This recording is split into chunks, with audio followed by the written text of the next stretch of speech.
chers élèves, aujourd'hui, de faire l'étude des oscillations forcées en régime sinusoïdal. Donc, on va citer tout d'abord les objectifs de notre séance.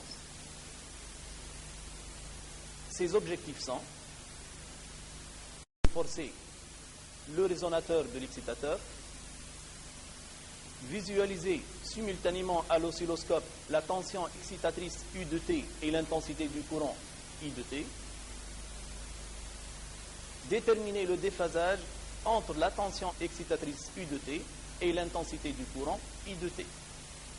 Puis, on va essayer de mettre en évidence expérimentalement le phénomène de résonance d'intensité. Enfin, à l'aide d'une étude théorique, on va établir l'expression de l'intensité maximale IM du courant oscillant en fonction de la fréquence des excitations. Donc, et on va bien sûr interpréter théoriquement ce phénomène de résonance. Donc pour cela, on va commencer par quelques exemples d'oscillateurs électriques.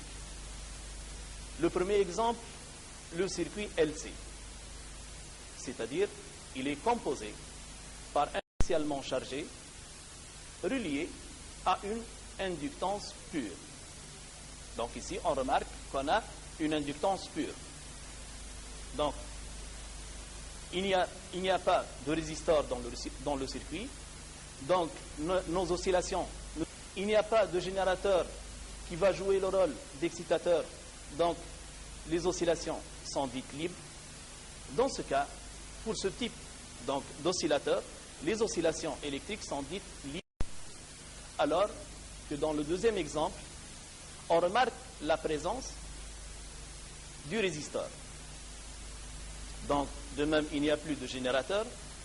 Donc, les oscillations sont libres car il n'y a plus de générateur. Elles sont amorties à cause de la présence du résisteur. Ces oscillations sont dites électriques, libres, amorties.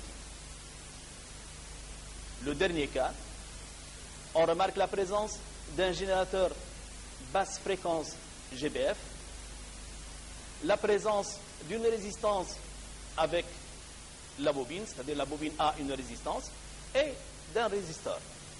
Donc, dans ce cas, il y a le générateur, les oscillations sont dites forcées, et bien sûr, de même, il y a le résisteur. Et dans notre étude, ce qui nous intéresse, c'est cet exemple. L'exemple des oscillations électriques forcées. Donc, on va essayer de distinguer l'excitateur et le résonateur. Donc, comme vous voyez, c'est encadré avec pointillé le générateur basse fréquence GBF, donc le générateur GBF, donc il va jouer le rôle d'excitateur, en alimentant bien sûr le circuit RLC par une tension U de T. Donc, le résonateur, c'est le circuit RLC, donc il va être alimenté par le générateur, c'est le résonateur. Donc, pour faire notre étude expérimentale, on a besoin d'avoir une idée claire sur l'oscilloscope.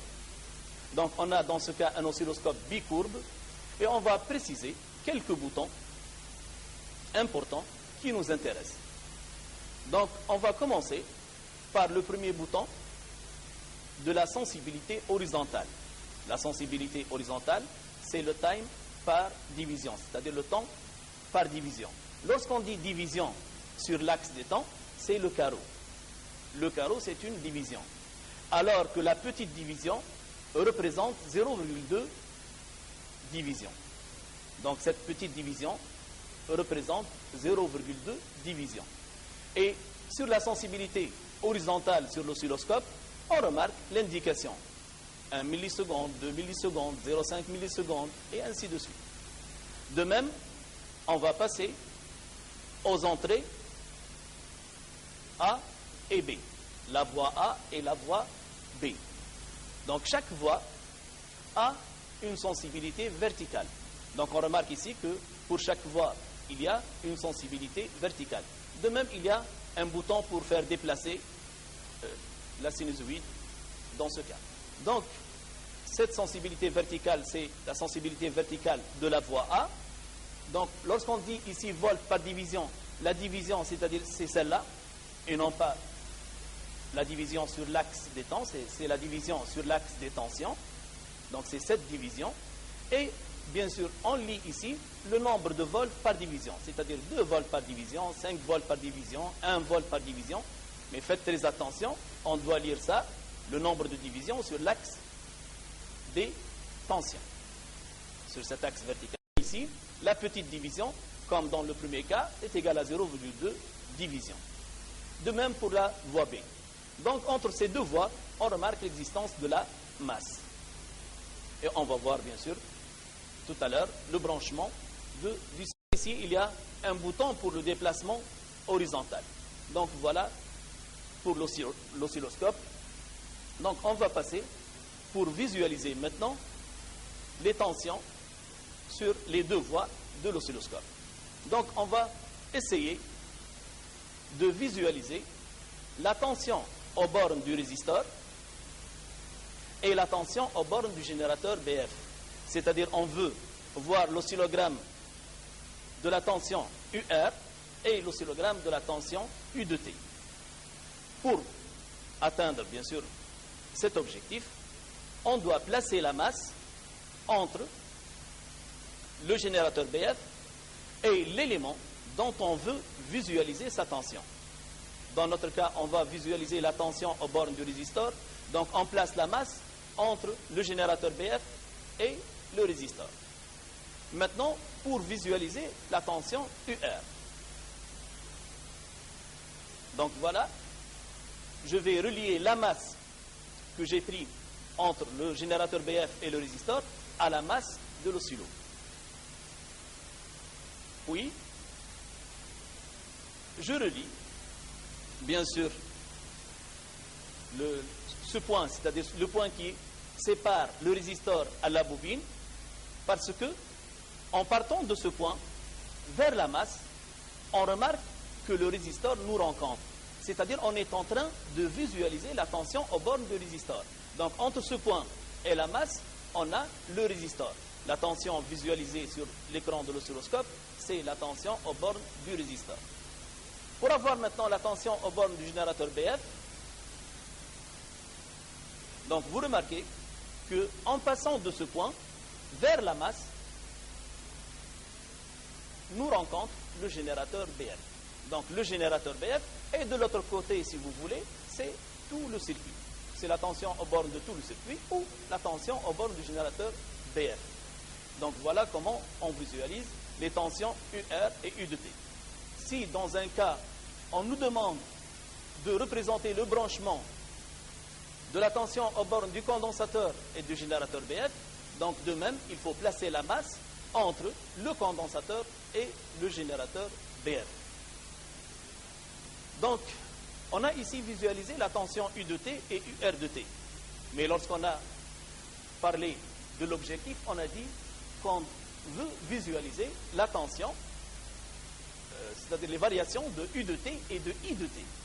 Donc, pour avoir, ou pour atteindre, si vous voulez, ce but, on va passer à la visualisation de l'intensité du courant I de T. On sait bien que UR de T est égal à R fois I de T. Or, ce R, c'est un facteur, c'est une constante positive. Donc, la valeur de la résistance, elle est positive. Et donc, I de T est égal à UR sur R. Et R, c'est une constante positive. Donc, ce I de T est égal à IM sinus oméga T plus phi UR est égal à IM sinus oméga T plus phi I est égal à IM sinus oméga T plus phi I. Donc, dans ce cas, à partir de cette relation, on trouve que I de T est égal à UR max sur R sinus oméga T plus phi UR. Donc, ce UR max sur R va représenter le IM, alors que le phi UR va représenter le phi I. Donc, le phi UR va représenter phi I, et le IM est égal à URM sur R. Pour cela, les variations de I de T sont celles de UR de T. Donc, lorsqu'il y a un facteur constant et positif entre deux grandeurs on remarque que ces deux grandeurs ont la même phase, c'est-à-dire varient de la même manière. Une remarque concernant donc ces phases, lorsqu'on regarde la tension aux bornes d'une inductance pure, cette tension UL est égale à LDI sur dt. Donc LDI sur dt, lorsque je dérive donc la fonction I de t, lorsque je dérive cette fonction I de t, donc je vais avoir donc IM oméga cosinus oméga t plus phi I, ou si vous voulez, IM fois oméga sinus oméga t plus phi I plus pi sur 2. On dit alors qu'une dérivée donc, affecte plus pi sur 2 à la phase. Donc si je dérive l'intensité, donc la tension UL va avoir une phase qui est égale à la phase de l'intensité plus pi sur 2. À cause de quoi? À cause de la dérivée. Alors pour la tension aux bornes du condensateur, on sait bien que cette tension UC est égale à 1 sur C, primitive de I de T. Donc, comme dans le premier cas, la dérivée, donc, elle a ajouté à la phase de l'intensité pi sur 2, on sait bien que cette primitive, c'est la fonction réciproque de la dérivée, donc ça va ajouter à la phase initiale de l'intensité, donc moins pi sur 2. Donc, c'est une petite remarque et on va passer pour la détermination graphique du déphasage de U de T par rapport à I de T. C'est-à-dire le delta phi qui est égal à phi U moins phi I. Donc, on a l'oscilloscope. Sur l'oscilloscope sont représentés les deux sinusoïdes, c'est-à-dire de U de T et de UR de T. Expérimentalement, dans ce cas, on a bien sûr la fréquence indiquée par le générateur BF au cours de l'expérience. Et si on mesure la période de UR de T et on calcule la fréquence correspondante, on va se rendre compte que cette fréquence est égale à la fréquence de la tension excitatrice.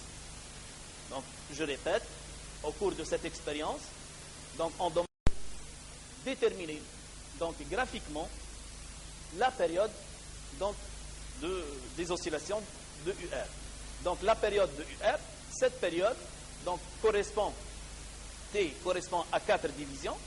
Je regarde la sensibilité horizontale, je prends la valeur de la sensibilité horizontale, donc pour avoir T, donc T égale la sensibilité horizontale fois le nombre de divisions. Donc j'ai dit, on va se rendre compte que cette période, ou à l'aide de cette période, on va déterminer la fréquence de UR. Et on va se rendre compte que cette fréquence est égale à la fréquence de la tension excitatrice, c'est-à-dire à la tension du générateur BF qui doit être bien sûr indiquée sur le GBF. Dans ce cas, on dit bien sûr que ces oscillations sont des oscillations forcées.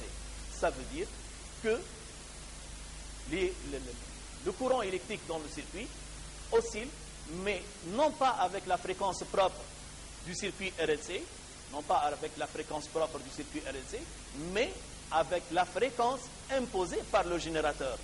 Si vous faites varier la fréquence donc, du générateur BF, vous allez remarquer qu'il varie de la même façon en ce qui concerne l'axe des temps. Donc, pour le déphasage, maintenant revenons au déphasage. Donc, pour le déphasage delta phi, donc, j'ai dit que cette période donc, correspond à 4 divisions. Ça veut dire qu'une division correspond à T sur 4.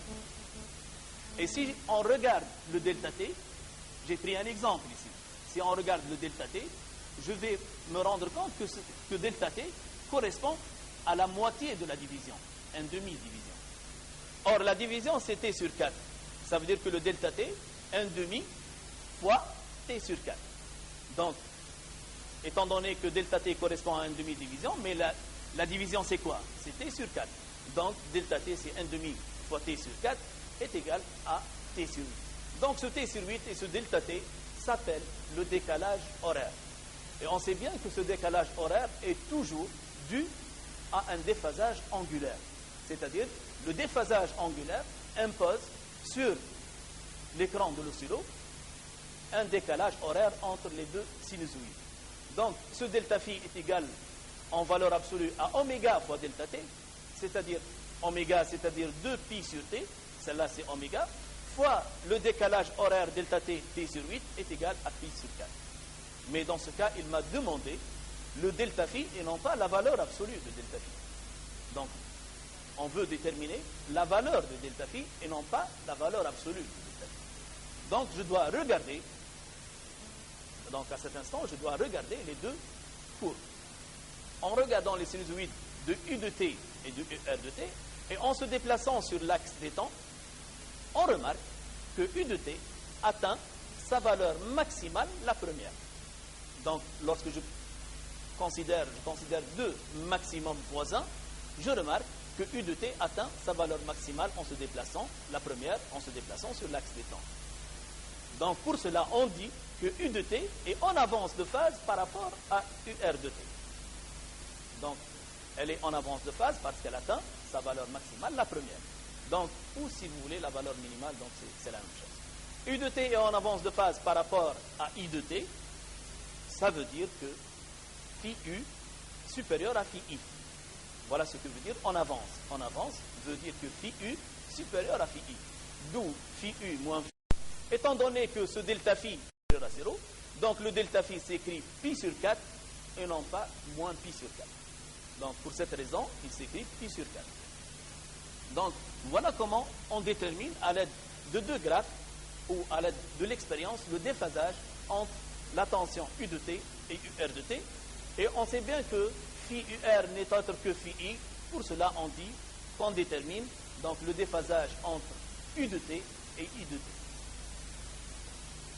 Donc, on va maintenant commencer une étude théorique de ce phénomène. Et pour commencer cette étude théorique, je vais commencer par l'équation différentielle.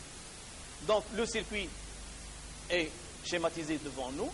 Je vais choisir un sens arbitraire de I à un instant t quelconque et je représente les flèches des différentes tensions, c'est-à-dire la tension du générateur BF, la tension du condensateur, la tension aux bornes du résisteur et la tension aux bornes de la bobine.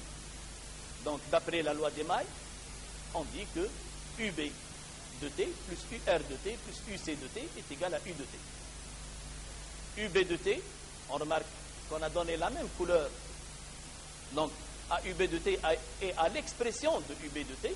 Donc UB de t est égal à LDI sur dt plus RI. UR de t est égal à R fois I.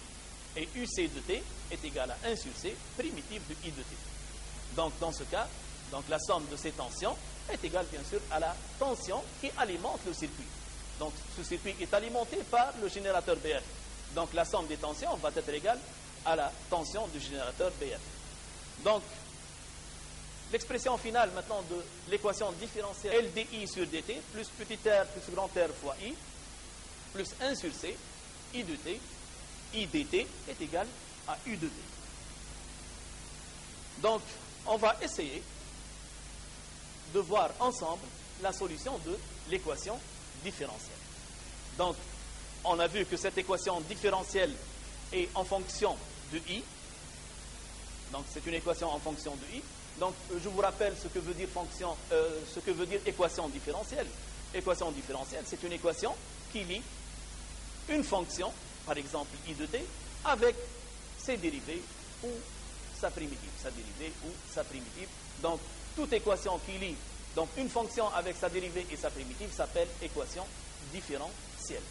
Donc la tension excitatrice U de t est égale à UM sinus oméga t. Et ici on a bien coloré donc le oméga pour dire enfin que la solution de cette équation différentielle I de t est égale à IM sinus oméga t plus phi, et non pas oméga 0. Donc on ne parle plus ici de oméga 0. Donc le circuit est alimenté par le générateur BF. Donc je répète ça, le circuit est alimenté par le générateur BF. Donc il prend son énergie du générateur BF. Donc il n'a qu'à bien sûr s'appliquer au générateur BF. Donc ces oscillations sont imposées au circuit. Donc, mais comme on a dit dans l'un des objectifs, on veut déterminer pour avoir cette solution. Donc j'ai oméga à partir du générateur BF. Je peux avoir oméga à partir du générateur BF. Mais je veux, pour avoir cette solution, je veux déterminer IM, c'est-à-dire la valeur maximale de l'intensité et la phase initiale de l'intensité. Donc dans ce cas, pour avoir l'expression de IM et de phi I, on a une seule solution pour nous, c'est la construction de Fresnel. IM de I de T et le déphasage delta phi, on a recours à la construction de Fresnel. Donc pour la construction de Fresnel, chacune des fonctions de l'équation différentielle, c'est-à-dire comme par exemple petit r plus grand R fois I. Donc ce petit r plus grand R fois I est égal à petit r plus grand R IM sinus oméga t plus phi I. Donc on associe un vecteur de Fresnel. Donc bien sûr la construction de Fresnel va nous faciliter la résolution de l'équation différentielle. Sinon c'est très difficile. Mathématiquement c'est très difficile. Même si on connaît bien sûr les étapes de la résolution.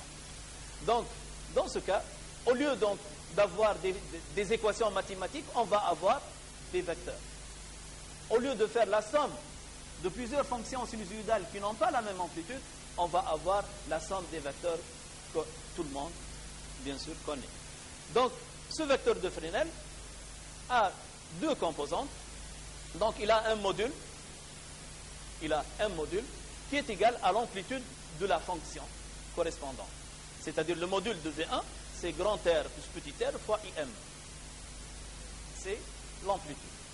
Et il a un angle qu'il fait, ou qu'il fera, après on va voir ça dans l'animation, qu'il fera avec l'axe des phases.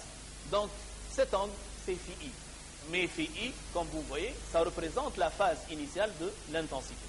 Donc pour le LDI sur dt, comme on a dit, donc, pour faire la dérivée donc, de I de t qui est égal à IM sinus oméga t plus phi I, donc on doit multiplier donc l'amplitude par oméga, donc j'ai le L existe toujours, mais lorsque je fais la dérivée, donc je vais multiplier l'amplitude par oméga, donc IM sinus oméga t plus phi I, et comme on a dit au début, je dois ajouter un pi sur 2 ou écrire cosinus. Mais pour avoir la construction de Fresnel, il faut que toutes les fonctions soient exprimées avec la même fonction sinusoïdale, c'est-à-dire avec la fonction sinus et ou la fonction cosinus. Or, on a l'habitude de faire cette représentation ou cette construction de Fresnel avec la fonction sinus. Donc, pour cela, on va avoir un vecteur V2 est égal à L oméga IM phi I plus pi sur 2. Pour maintenant la fonction UC, qui est égale à 1 sur C primitive de I dt, donc est égal à IM sur C oméga sinus oméga t plus phi I moins pi sur 2 à cause de la primitive, on va avoir un vecteur V3, IM sur C oméga phi I moins pi sur 2. Et pour la tension excitatrice, bien sûr, on veut avoir la solution de cette équation. Donc, de même, on va associer à cette tension excitatrice U de T un vecteur V dont le module est UM et l'angle que fait ce vecteur phi U. Donc, d'après l'équation différentielle, on a dit que petit r plus grand R fois I plus LDI sur dt plus 1 sur C primitive de I de t est égal à U. Étant donné que la somme de ces trois fonctions est égale à U de t, ça veut dire que la somme de ces trois vecteurs V1, V2 et V3 est égale à V. Voyons donc cette animation. Donc, au cours de cette animation, on va voir la représentation de Fresnel. Donc, on va voir les trois vecteurs, V1, V2 et V3. Donc, les vecteurs V1, V2, V3. Donc, remarquez que dans ce premier cas, donc tout d'abord, je vais vous montrer les vecteurs. Voilà le vecteur V1. Il a un module grand R plus petit r IM, c'est le vecteur V1. Et il a une phase initiale, ou si vous voulez, un angle phi I. Donc, il y a le vecteur V2 qui a un module L oméga IM et bien sûr il fait pi sur 2 avec phi I. Voilà le sens positif, c'est le sens trigonométrique. Donc le vecteur V2 il fait pi sur 2 par rapport à V1. Maintenant le vecteur V3 il est dirigé vers le bas. J'espère qu'il est clair, il est dirigé vers le bas. Pourquoi? Parce que ce vecteur V3 il fait moins pi sur 2. Il fait moins pi sur 2 avec phi I. Ça veut dire qu'il fait pi avec V2. Parce que V2, c'est phi I plus pi sur 2. V3, c'est phi I moins pi sur 2. Donc, entre V2 et V3, il y a un angle pi. Et étant donné qu'il y a un angle pi, donc les deux vecteurs sont collinéaires de sens opposé. Enfin, le vecteur V. Donc pour ce vecteur V, c'est le vecteur somme. Et si vous, bien sûr, vous concentrez sur l'animation, vous allez remarquer que le module du vecteur V ne change pas au cours de l'animation. Donc dans ce cas, ce qu'on a pris, on a pris le premier cas où le L oméga, ce L oméga, est supérieur à 1 sur C oméga, ou si vous voulez, le L oméga IM est supérieur à IM sur C oméga. Ça veut dire que l'effet de l'inductance l'emporte sur l'effet de la capacité. L'effet de l'inductance l'emporte sur l'effet de la capacité. On dit que le circuit est inductif. Le circuit est inductif. Mais lorsqu'on a L oméga IM supérieur à IM sur C oméga, obligatoirement, on va avoir phi U supérieur à phi I. Parce que voilà phi U, voilà phi I, voilà le sens positif. Donc phi U est supérieur à phi I. Donc on peut dire que le circuit est inductif par deux façons. Le L oméga est supérieur à 1 sur C oméga, ou si vous voulez, comme on va voir maintenant, le oméga carré est supérieur à oméga 0 carré, c'est-à-dire le N est supérieur à N0, ou en disant que phi U est supérieur à phi I. Qu'est-ce que ça veut dire phi U supérieur à phi I? Ça veut dire que U de T est en avance de phase par rapport à I de T, comme on va voir ça maintenant. Donc passons au deuxième cas. Au deuxième cas, on remarque que le module de V2 est égal au module de V3. Le module de V2 est égal au module de V3. Donc on remarque que l'axe des phases de la tension UM, ou si vous voulez du vecteur V, est confondu avec l'axe des phases du vecteur V1, c'est-à-dire phi U est égal à phi I. Ça veut dire que U de T et I de T sont en phase. Dans ce cas, l'effet de la capacité, parce que L oméga IM est égal à IM sur C oméga, l'effet de la capacité est annulé par l'effet de l'inductance. C'est-à-dire, la capacité annule la présence de l'inductance. Et l'inductance, de même, annule la présence de la capacité. Ce qui va rester dans le circuit, ce sont les résisteurs. Donc, la résistance de la bobine et la résistance de notre résisteur. Pour cela, on remarque de même que UM, dans ce cas, elle est égale à grand R plus petit r IM. Donc, on remarque que UM est égal à grand R plus petit r IM. Donc, dans ce cas, on dit le circuit est résistif. Il est ni capacitif, ni inductif. Passons maintenant au troisième cas. Donc, pour le troisième cas, donc, essayez de voir que le module donc, du vecteur V reste constant. Dans ce cas, on remarque que le phi U est inférieur à phi I. Mais comment ce phi U devient inférieur à phi I? Donc le phi U devient inférieur à phi I lorsque le module du vecteur V3 est supérieur à celui du vecteur V2. Ça veut dire que le IM sur C oméga est plus grand que le L oméga IM. Ça veut dire que le 1 sur C oméga est supérieur à L oméga. On dit dans ce cas que l'effet de la capacité l'emporte sur l'effet de l'inductance. Donc dans ce cas, le circuit est dit capacitif. Le circuit est dit capacitif. Donc, si on regarde maintenant, bien sûr, le déphasage entre le U de T et U de T, il est compris entre phi I et phi U.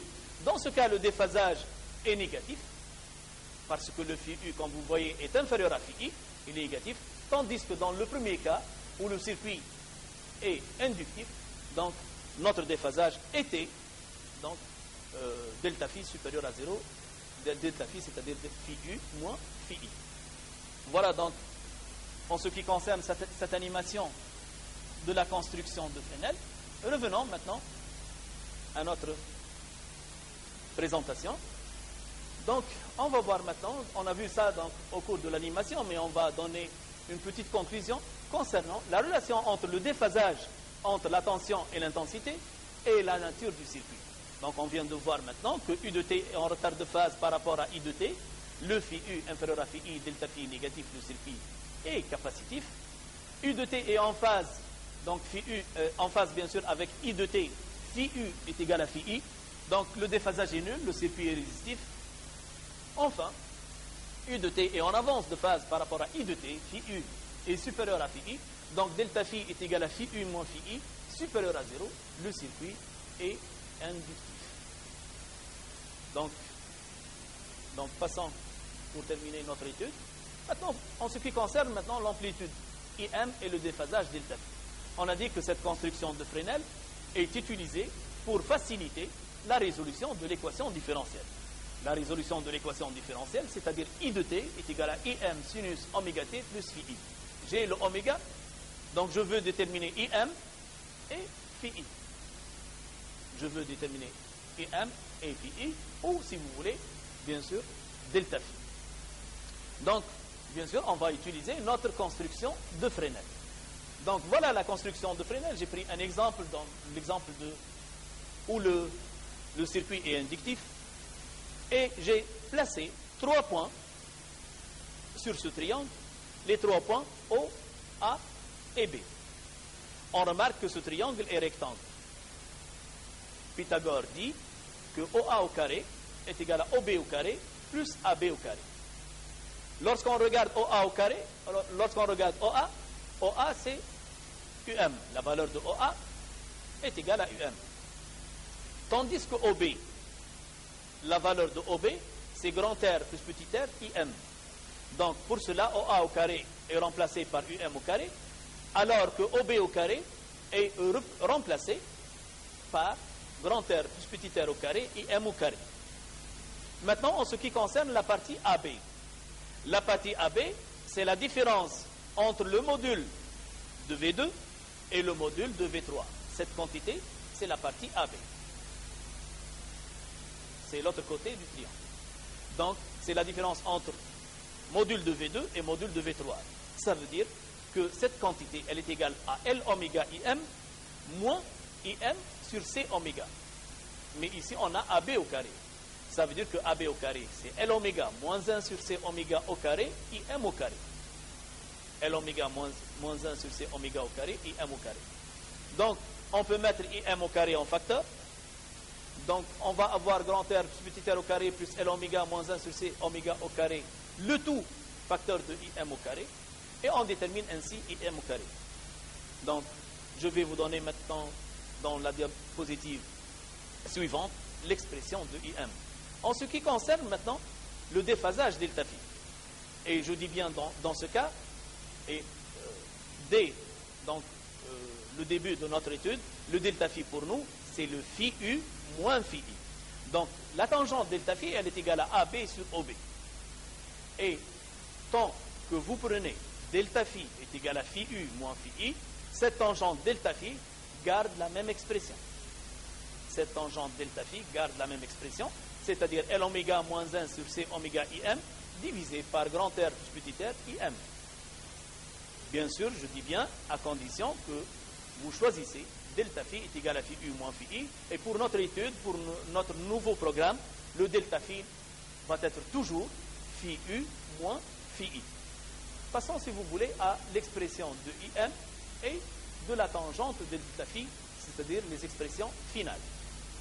Donc, l'amplitude IM, et je remarque ici, où j'attire votre attention, que la construction de Fresnel a beaucoup facilité la détermination de IM. Sinon, on aura pour nous bien sûr, quelques heures pour avoir cette expression mathématiquement. Donc, avec la construction de Fresnel, vous voyez que c'est très très simple. Et voilà l'expression de IM. Donc, en passant à la racine carrée, et on sait bien que ces quantités sont toutes des positives, IM, UM, et ainsi de suite, grand R plus petit r au carré, L oméga moins 1 sur C oméga au carré. Donc, on passe directement à la racine. Donc, IM est égal à UM sur la racine carrée de grand R plus petit r au carré plus L oméga moins 1 sur C oméga au carré. Le déphasage de U de T par rapport à l'intensité I de T s'écrit en simplifiant par IM, tangente delta phi est égal à L oméga moins 1 sur C oméga sur grand R plus petit r. On va passer maintenant à la résonance d'intensité. Donc, la résonance d'une grandeur physique, on atteint cette résonance lorsque donc cette grandeur physique, ou si vous voulez l'amplitude de cette grandeur physique, atteint sa valeur maximale. De même ici, on a préparé une animation qui va nous montrer donc la partie expérimentale de cette résonance. Donc passons à l'animation pour voir l'étude de la résonance. Donc dans ce cas, je vais arrêter et je vais commencer, c'est-à-dire pour dire de quoi donc, est constituée cette animation. Donc cette animation est constituée d'un générateur BF à affichage digital. Donc la courbe de résonance que vous avez représentée pendant la séance de TP et l'écran de l'oscilloscope. Donc j'ai commencé avec des fréquences faibles, ça veut dire avec une fréquence N inférieure à N0, avec une N0. Donc avec une fréquence N inférieure à N0, on remarque que sur l'écran de l'oscilloscope, cette tension UR qui est en bleu est en avance de phase, UR est en avance de phase par rapport à U. Ça veut dire que I de T est en avance de phase par rapport à I. Donc lorsque la fréquence N est inférieure à N0, I de T est en avance de phase par rapport à U de T. Et on vient de dire que lorsque I de T est en avance de phase par rapport à U de T, le circuit est capacitif. C'est-à-dire phi I supérieur à phi U, phi U moins phi I inférieur à 0, le circuit est capacitif. Donc, dans ce cas, vous remarquez que UR de T est en avance de phase par rapport à U de T. Ça veut dire que I de T est en avance de phase par rapport à U de T. Passons au deuxième cas. Donc, regardez le deuxième cas. Maintenant, on est à la fréquence N est égal à N0. On est à la fréquence N est égal à N0. N0 est égal à 75 Hz. Donc, l'oscilloscope, il indique 75 Hz. Et IM atteint sa valeur, ou I efficace, dans ce cas, j'ai représenté I efficace, parce qu'au cours de l'expérience, on mesure cette intensité à l'aide d'un ampèremètre, et comme vous le savez, donc l'ampèremètre mesure l'intensité efficace, et le voltmètre mesure la tension efficace. Et je vous rappelle qu'au cours de cette expérience, donc on essaie bien sûr à l'aide d'un voltmètre branché aux bornes du générateur BF de garder l'amplitude de la tension constante pour avoir bien sûr une seule variable. Donc j'ai la valeur maximale de l'intensité efficace donc, est atteinte pour N est égal à N0. C'est-à-dire lorsque la fréquence du générateur BF ou la fréquence de la tension excitatrice est égale à la fréquence propre du circuit, dans ce cas, I efficace atteint sa valeur maximale. Donc, étant donné que ce I atteint sa valeur maximale, ça veut dire qu'on est à la résonance d'intensité. Voilà ce que veut dire résonance d'intensité. Donc, je répète, donc pour la fréquence excitatrice est égale à la fréquence propre du circuit RLC. Je vous rappelle que la fréquence propre N0, c'est oméga 0 sur 2pi, ou si vous voulez, 1 sur 2pi, racine de LC, bien sûr racine de LC, au dénominateur. Dans ce cas, on remarque que I atteint sa valeur maximale. Voilà la première remarque, mais si on regarde en même temps l'écran de l'oscilloscope, on va se rendre compte que UR de T et U de T sont en phase. Ça veut dire que I de T et U de T sont en phase. Donc N est égal à N0 est relié à I de T et U de T sont en phase. Le circuit est résistif et on est à la résonance d'intensité. On est à la résonance d'intensité. Donc, on va continuer bien sûr l'animation et essayons de voir ce qui se passe lorsque la fréquence augmente. Essayons de voir maintenant 137 est supérieur bien sûr à 75, voilà la fréquence de la tension excitatrice. Voilà la fréquence propre qui ne varie pas, elle dépend de L et de C.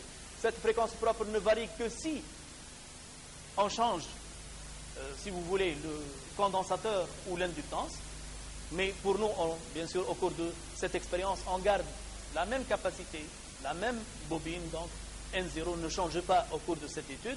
Donc la fréquence de la tension excitatrice est supérieur à N0, on est dans ce cas, on regarde maintenant la tension UR et la tension U de T, on remarque que la tension U atteint son maximum la première, c'est-à-dire la tension U, et on avance de phase par rapport à UR. Ça veut dire que la tension U est en avance de phase par rapport à I de T. Par rapport à I de T. Dans ce cas, le circuit est inductif.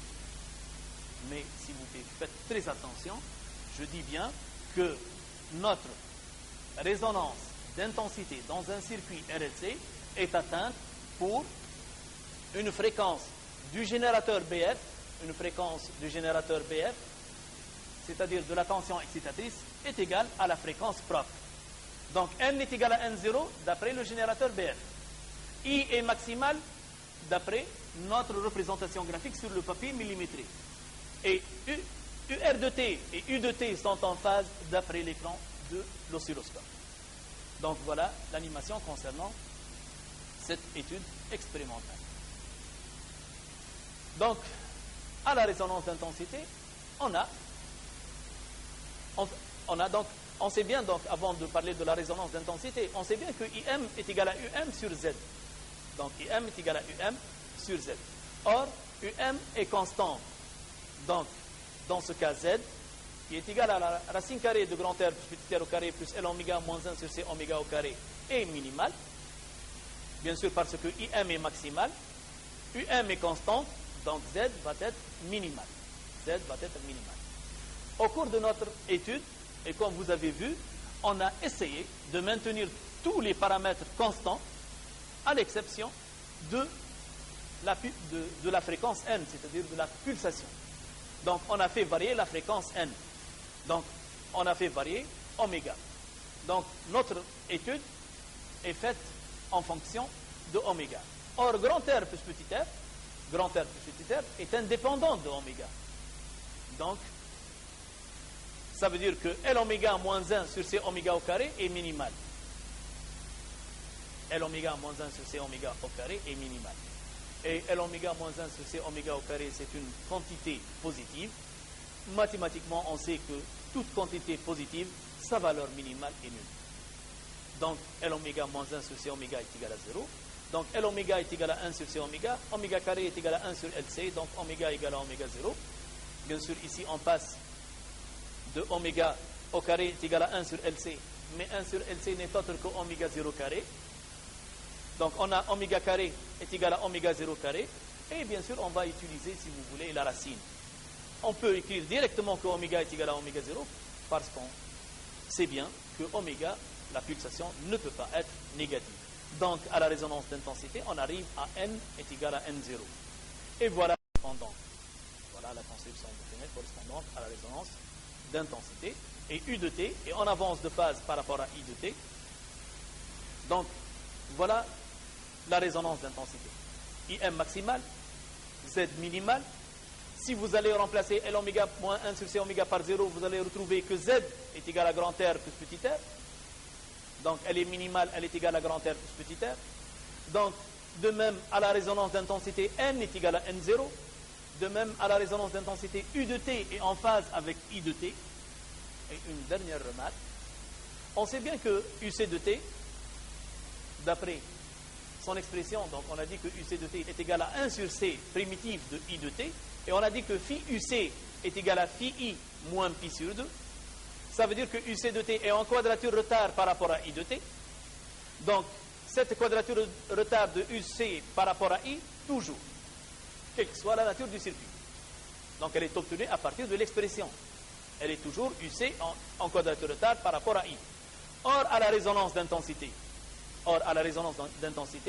I de T est en phase avec U de T.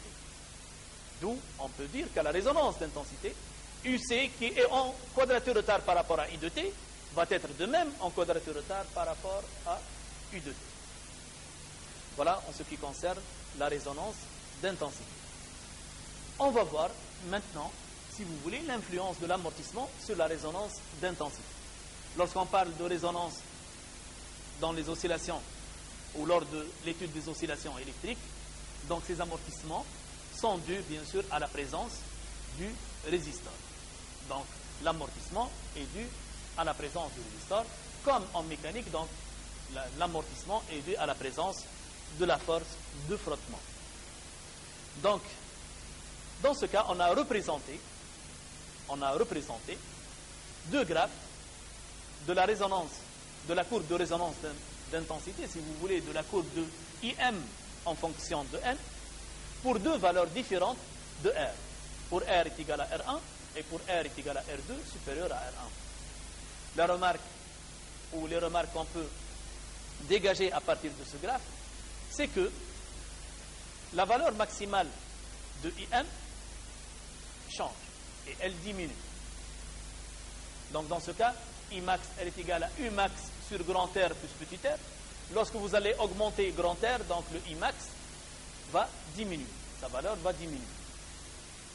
Donc, je dis bien, IM est égal à UM sur grand R plus petit r.